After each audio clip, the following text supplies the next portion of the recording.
皆さんこんにちは。Speak Japanese Naturally のポッドキャストへようこそ。このチャンネルでは日本語や日本文化について紹介します。私はふみです。よろしくお願いします。さて、今日のテーマはお寿司屋さんでのマナーです。お寿司屋さんには2つあります。1つは回るお寿司屋さんです。で、回るお寿司屋さんの方はそんなにマナーとか気にすることはありません。普通のレストランに行くのと同じ感じのことを普通に気をつければいいだけです。で、最近はタッチパネルで注文するところも多いです。うちの近くの回る寿司、回転寿司はだいたいもうタッチパネルです。だから店員さんとやりとりがないぐらいな感じです。だから逆に皆さんが言ってもそんなに困ることはないと思います。ただ、カウンターのお寿司、カウンターというか回らないお寿司屋さんはタッチパネルとかではないですし、普通にお店の人とのやりとりもあるので、心配っていう人もいるかもしれません。なので今日のテーマにしました。高級なお寿司屋さんに、何回も行ったことある人にとってはもう知っていることかもしれません。まだ行ったことがない人に役に立つ動画かなと思います。で、メインチャンネルの方で日曜日にそのお寿司屋さんに行った動画を出しています。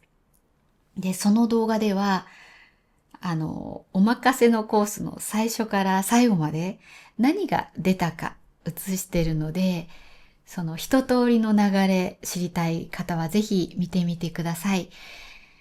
で、お店の人の発言もそのまま入れてるんですけど、ちょっとすごく聞き取りにくいです。まず、後ろがね、うるさかったんですよね。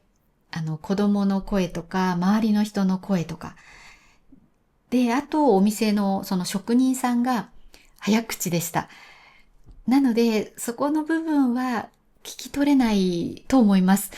私も字幕をつけるときに、なんて言ってるのかなって、一生懸命聞いてもわからないぐらいのところもありました。なので、あまりそこは気にせず、流れをぜひ見ていただけたらいいかなと思います。はい。では、マナーについてお話しします。まず最初は、身だしなみです。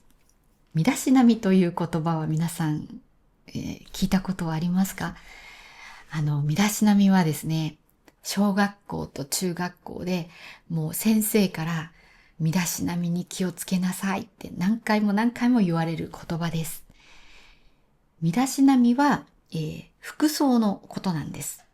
服装だけじゃなくて髪型も入ってます。あと持ち物も入ってるかな。自分がどう人に見えるかという部分です。で、特に日本の中学って校則がすごく厳しいです。校則は学校のルールです。で、髪の毛の長さとか決まってますし、長いんだったら縛るとかなんか決まってます。で、男の子の長い髪とか多分ダメだと思うし、色を変えるカラーとかはダメですね。あと爪を短く切れと言われるし、で、爪にネイルとか絶対ダメですね。で、あと、お化粧もダメだし、あと、靴下の色が決まってたりもします。あと、女の子はスカートの丈、スカートの長さが決まっていたりもします。で、そういう身だしなみに気をつけなさい。で、中学校、例えば、西中だとします。東西南北の西ですね。西中だとしたら、その西中生にふさわしい身だしなみ、ふさわしい格好をしなさい。みたいによく言われます。で、そうやって言われてる身だしなみなんですけれども、まずお寿司屋さんに行くとき、一番大事なのが、香水をつけないっていうことです。香水がきついと、まずね、味がわからなくなります。で、香水がきついと、本当に周りに迷惑なんですね。もし隣に香水のきつい人がいたら、まず、お魚とかお刺身の味がわからなくなります。味って匂いの部分もありますよね。シャリの酢の匂いとか、お魚そのものの匂いとかやっぱあるんですね。いい匂いが。そういうのが香水でもうめちゃくちゃにされます。なので、もし香水をつける、習慣のある人は、お寿司屋さんに行くときはつけない方がいいと思います。そう、私の行ったお寿司屋さんは、その予約前のホームページ、予約前のページに、香水はつけないでくださいって書いてありました。なので、これは気をつけてください。あ、そうそう。あと、日本の家に行くときも、多分ね、あんまり本当に強い香水はつけない方がいいと思います。あの、ちょっとはもちろん構わないんですけど、あまりそういえば日本の人で、うわ、香水きついって人あんまりいないですね。で、次、あとね、帽子をかぶってたら取ります。これは取った方がいいですね。礼儀として。で、あと、サングラス。サングラスはね、外した方がいいと思います。前ね、マスクの回で話したことではあるんですけど、日本の人は相手の目を見て話すんですね。だから、その目がサングラスでどこ見てるかわからないっていうのは、実はストレスなんです。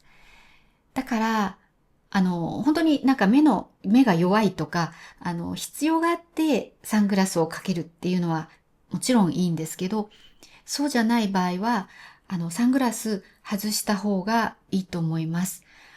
目と目を見て、会話をするのが大事です。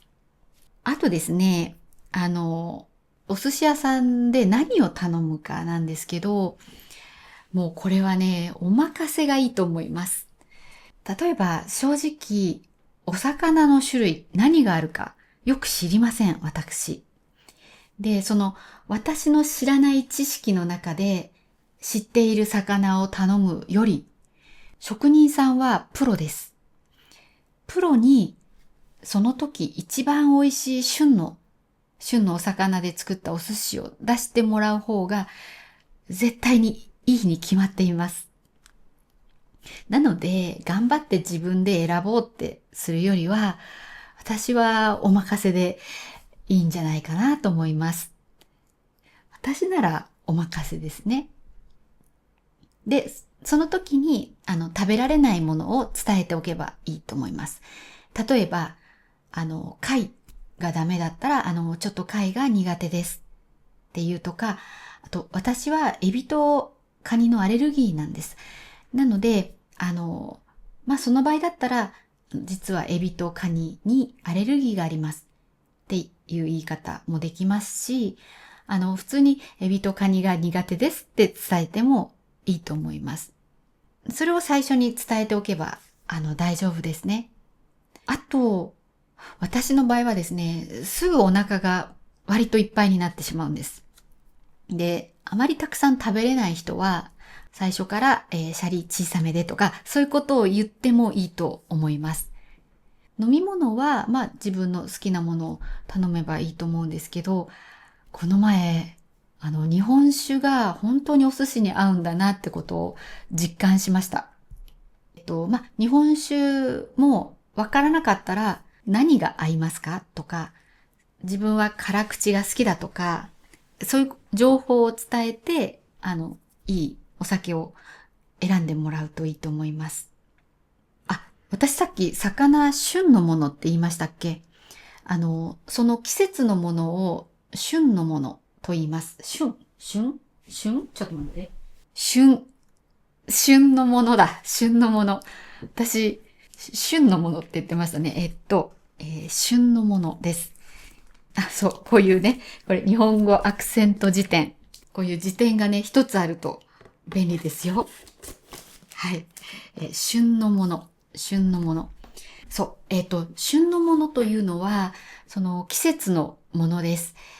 その季節のものって一番美味しいじゃないですか。で、野菜ももちろん旬のものがあるし、魚にも旬のものがあります。その旬のものがやっぱり一番美味しい。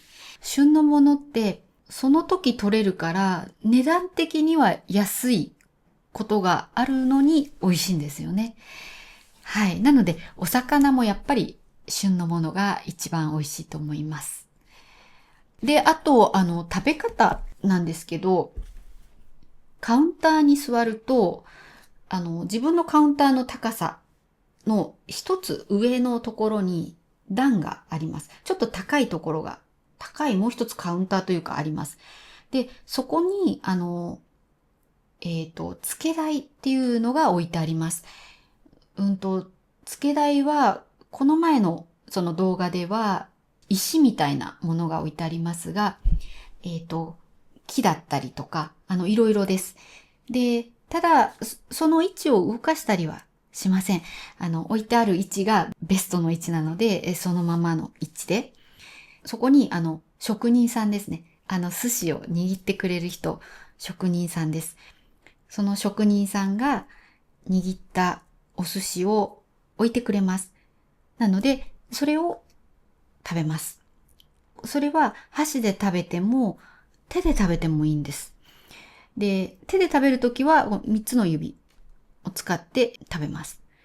3つの指っていうのが、お父さん指じゃなくて、親指と人差し指と中指の3本の指で食べるという感じです。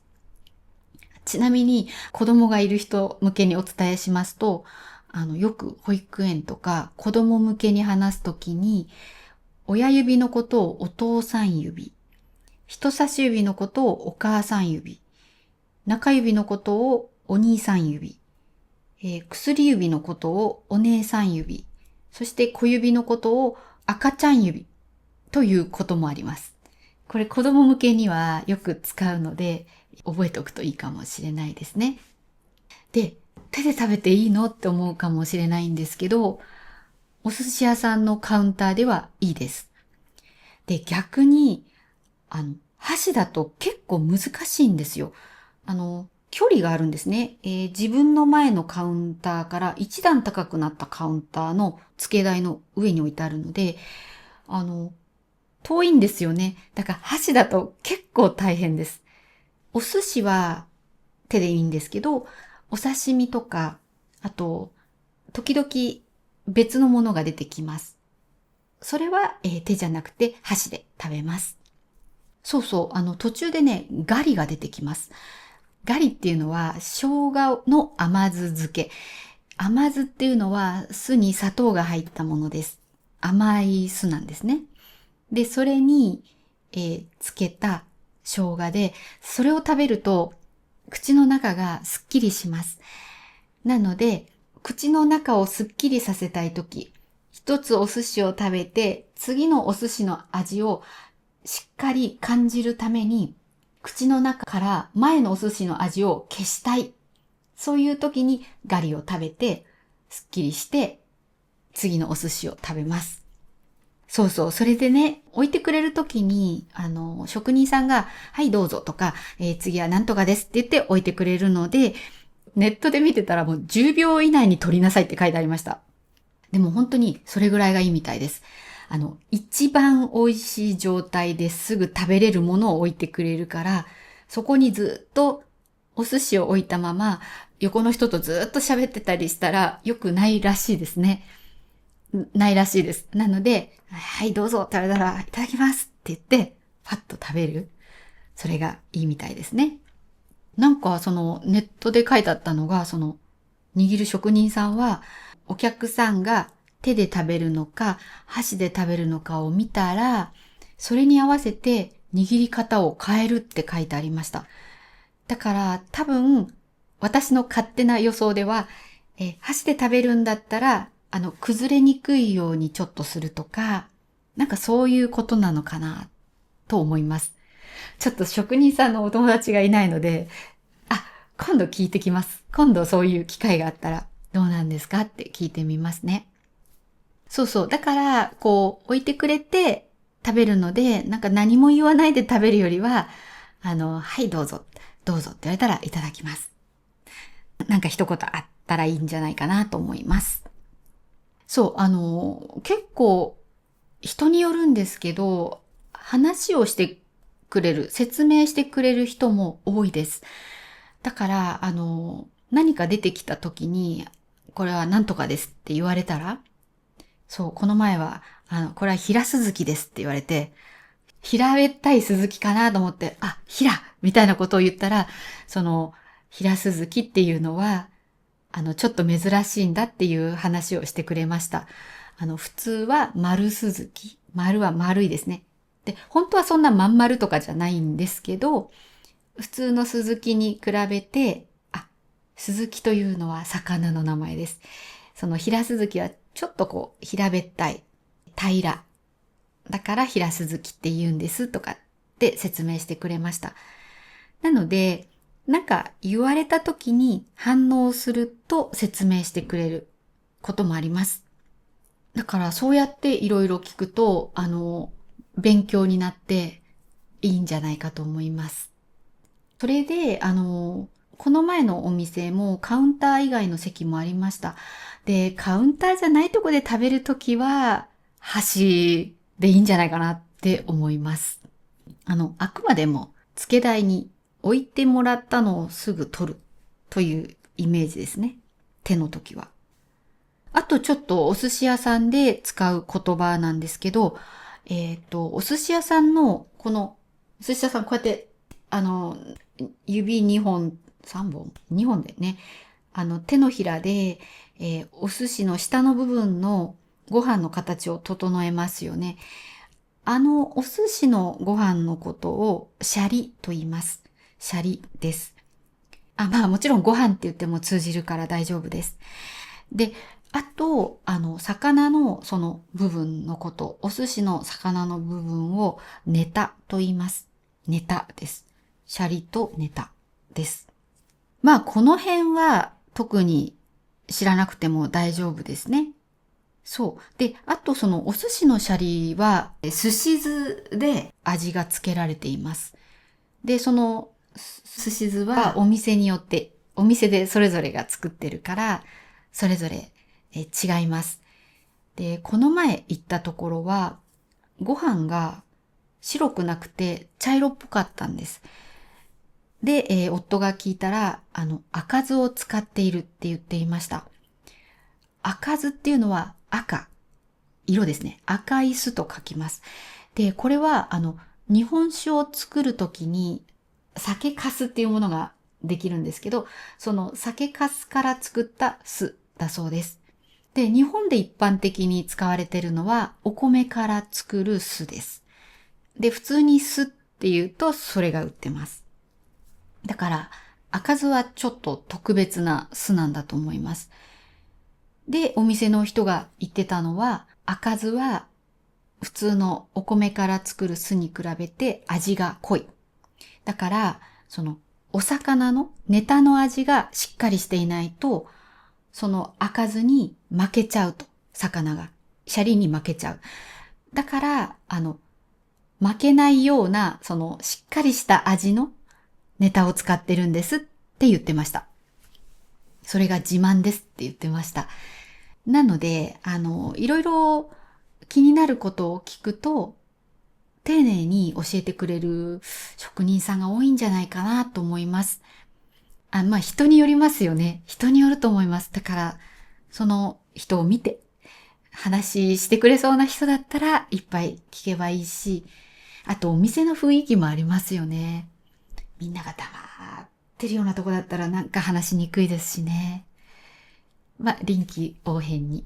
臨機応変というのは、その場に応じて、行動するってことですね。臨機応変にするといいと思います。ぜひお寿司屋さん行ってみてください。最後に出世魚という言葉についてお話しします。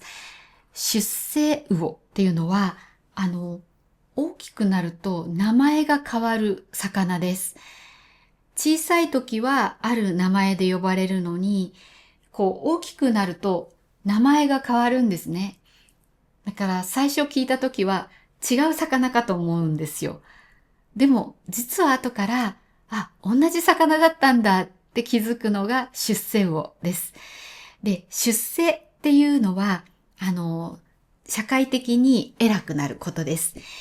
だから、例えば、社長とかになったら出世したなって感じだし、部長でも、ある意味、親戚のおじさんとかが、なんだい、何々は、部長か、出世したなとか言いそうな感じです。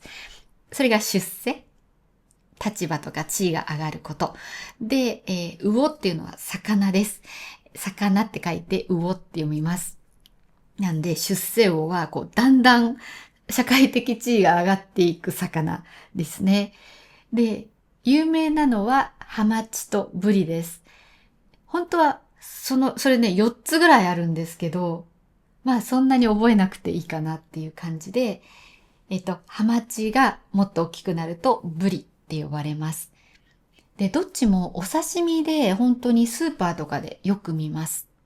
あと、この前のお寿司屋さんで知った出世魚は、小肌です。私、小肌が出世魚って知りませんでした。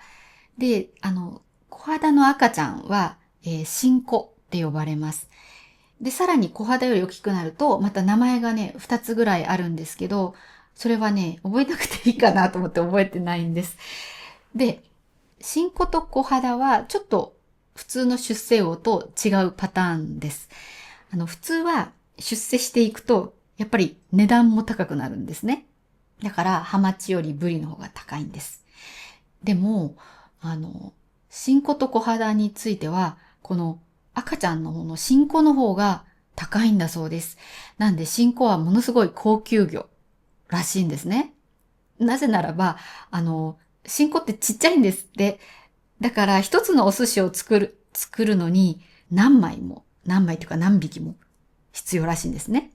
それで、余計値段が上がっちゃう。で、小肌については、ちゃんとそんな何匹じゃなくて、一匹のどの部分使ってるのかなわからないですけど、大きくなってるので、そこまで全然高級じゃなくなります。それを知って私は、新子を食べてみたいと思いました。食べたことないですね。季節もあると思います。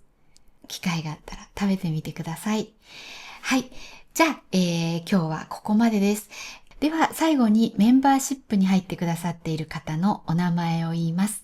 名前の読み方が間違っていたら教えてください。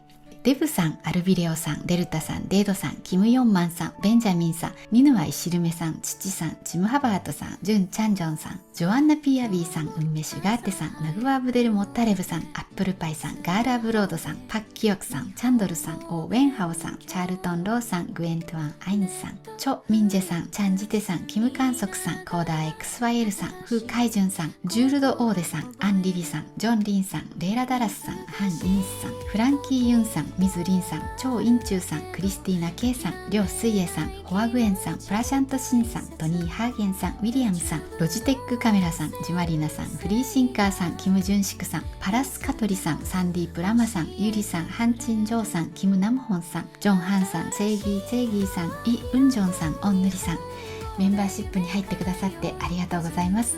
とっても励みになります。まだ入ってない方もよかったらぜひご検討ください。で、ただですね、実は私は発音を良くするための、サブスクリプションコースもやっています。そっちは英語で教えるコースなんですけど、毎月1回発音チャレンジっていうのをやってます。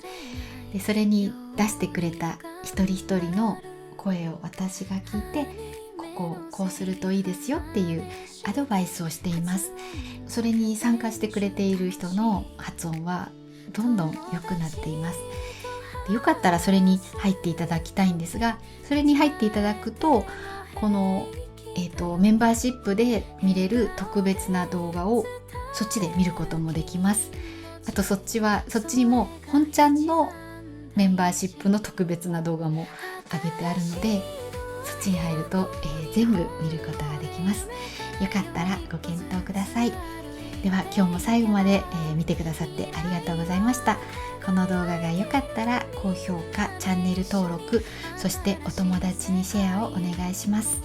ではまた次の動画でお会いしましょう。皆さん良い1週間をお過ごしください。嬉しくて涙出た今